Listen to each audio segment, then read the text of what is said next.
Boa noite. Num dia cheio de desdobramentos no caso do plano de golpe de Estado, o ministro Alexandre de Moraes, do Supremo Tribunal Federal, liberou para julgamento a denúncia contra o chamado Núcleo 1 da trama. O presidente da primeira turma do STF, ministro Cristiano Zanin, agendou a análise da denúncia para o dia 25 de março. O grupo é considerado crucial dentro do planejamento para tentar manter Jair Bolsonaro no poder após a derrota na eleição de 2022. Inclui 8 pessoas, entre elas o próprio ex-presidente Jair Bolsonaro, o ex-ajudante de ordens dele, tenente-coronel Mauro Cid, general Walter Braga Neto, que foi ministro da Defesa e foi também candidato a vice na chapa de Bolsonaro, Alexandre Ramagem, que foi diretor-geral da Agência Brasileira de Inteligência, a ABIN.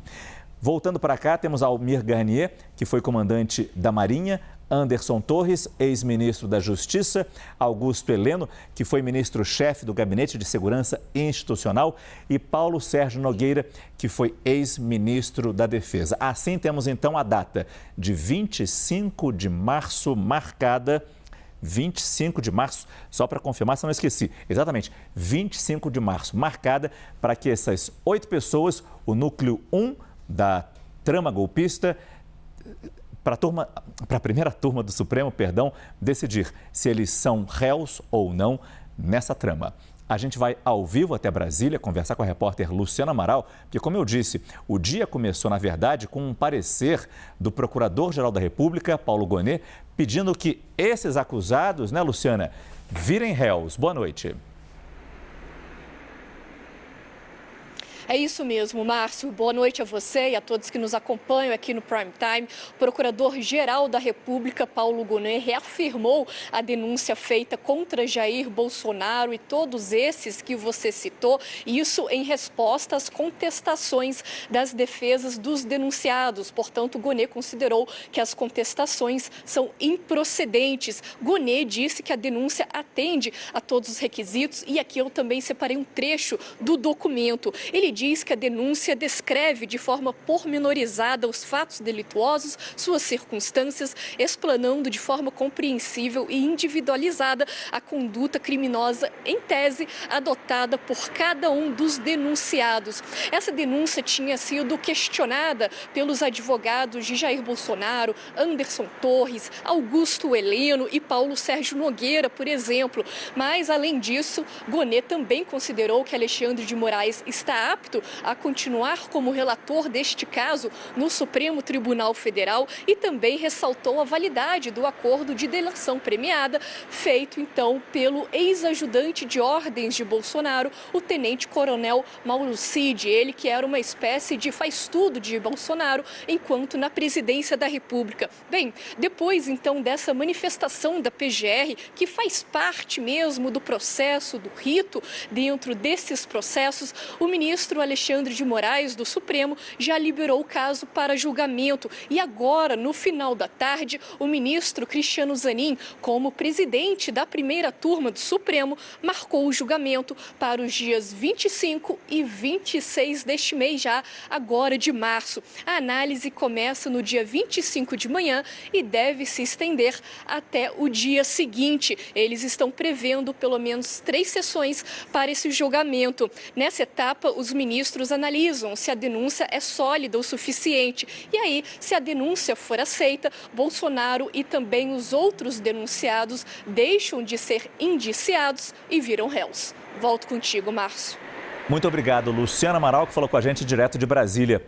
Muito importante colocar nessa conversa os nossos analistas de política, Caio Junqueira e Jussara Soares. Caio, começo com você. Quais são os próximos passos desse processo? E é impossível não prestar atenção na velocidade da tramitação dessa denúncia. Está sendo dentro do esperado, Caio? Boa noite. Boa noite, Márcio. Jussara, boa noite a todos. Márcio, não. Eu vou citar aqui um levantamento que nossos colegas jornalistas do Jornal Globo fizeram há mais ou menos 2 semanas.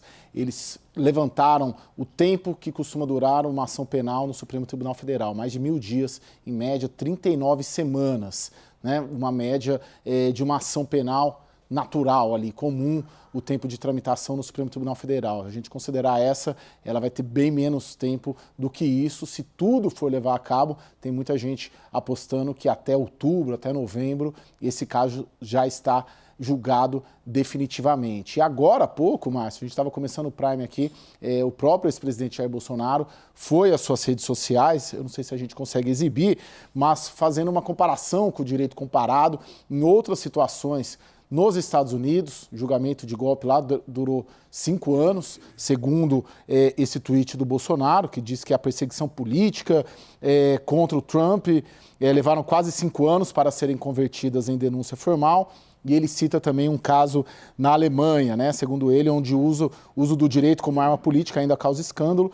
Um processo com o mesmo tema, envolvendo suspeitas, continua tramitando desde 2022. E aqui ele coloca, assim, no final desse tweet, que só quando o alvo está em primeiro lugar em todas as pesquisas de intenção de voto para presidente da República, parece que o devido processo legal por aqui funciona na velocidade da luz, ou seja, já tem uma reação ali devido a essa velocidade. É atípico mesmo, Márcio, se a gente pegar concretamente, se tem esse levantamento do Globo, mas se a gente considerar, por exemplo, mensalão eram 40 réus.